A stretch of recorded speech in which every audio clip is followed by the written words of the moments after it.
Why did the LA Unified School District waste almost $500 million? It was supposed to be a new concept in school construction, both in design and in financing. They began building. Then they began tearing it down. Belmont itself was originally conceived to be a multi-use, I won't say joint-use facility. It was going to have a grocery store at the bottom. It was going to have housing.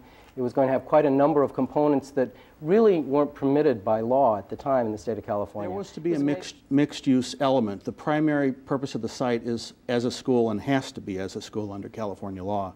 The Belmont project was a victim of union politics, environmental politics, and electoral politics.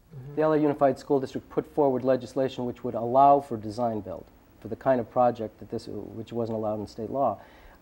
That legislation unfortunately didn't pass, yet the school district still proceeded with that process. Belmont High School project, the Belmont Learning Center, was probably the worst public works disaster perhaps in the history of the country, at least in terms of school building. A lot went wrong over there. And what we found was enormous waste, fraud, and abuse. It was a tragedy because they knew, they being the school district and the people developing the property, at all times about the environmental hazards. This school was being built on an old oil field, which is not and we noticed a tremendous amount of puddles on site where there were gases bubbling up through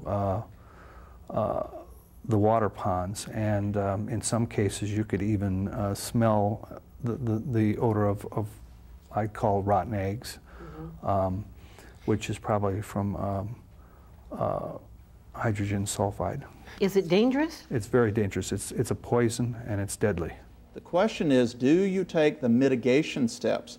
Do you spend the money before you build the buildings to capture the gas and vent it so it's safe? When you have a guaranteed maximum price, and as the project progresses and costs, big costs like environmental cleanup actually come up, there isn't any way to compensate for that. The developer therefore doesn't want to pay out the extra money to do the cleanup, do what's necessary to actually build the site, because they're at a guaranteed maximum price. The mitigation that permits a school to be built in the site is not costly. It has unfortunately been politicized to such a degree that what has been designed over the last few years for Belmont is completely unnecessary. But to assuage the fear factor and the hysteria that surrounded Belmont, it became necessary. Part of the problem in the state is that school districts are almost a separate government. The school districts would self-report. They'd call the Department of Education and they'd sign a statement that they believe that this is a safe site, and that's all they needed. Oh. And so there was no real oversight.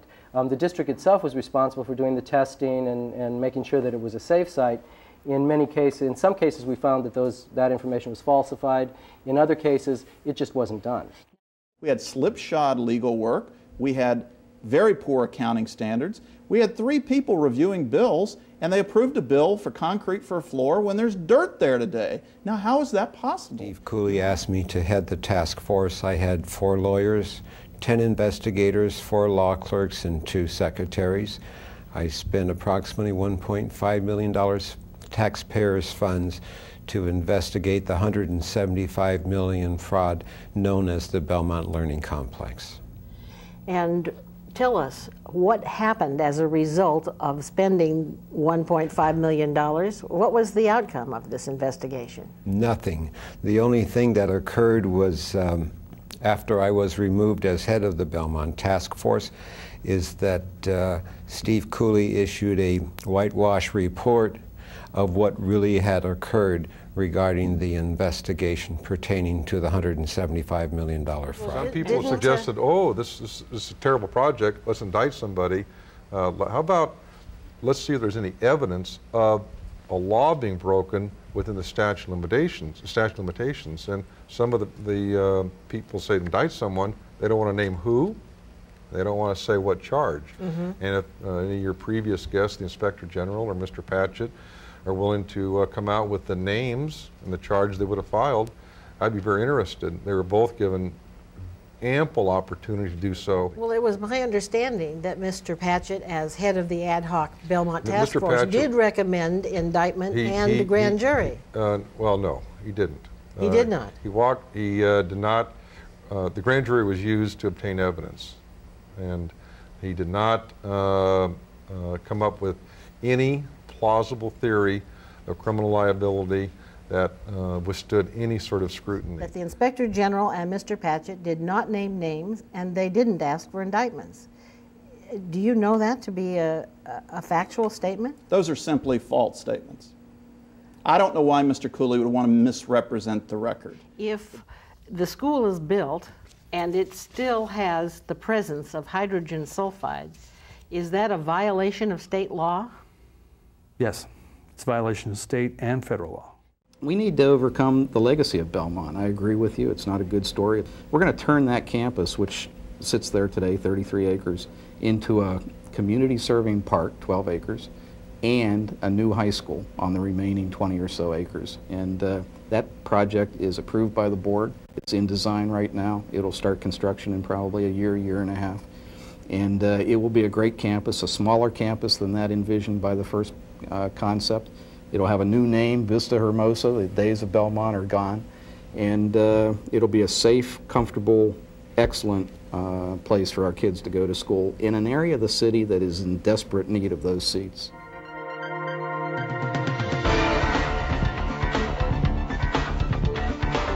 Most of the large business schools use case studies as being the most instructive way of teaching people what not to do or what to do. And I think Belmont has to be, given its size, its impact on a community, one of the second largest city in the United States, is a perfect case study.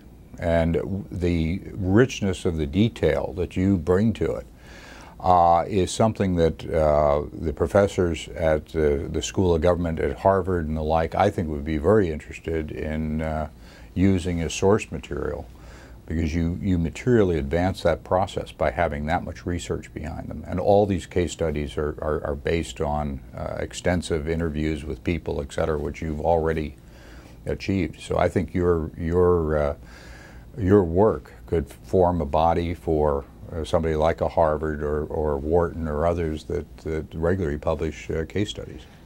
Well, Leslie, in my role as the chairman of the California Center at the Milken Institute, I've seen a lot of material in relationship to public policy issues regarding state finances, pensions, the county finances, the school district finances.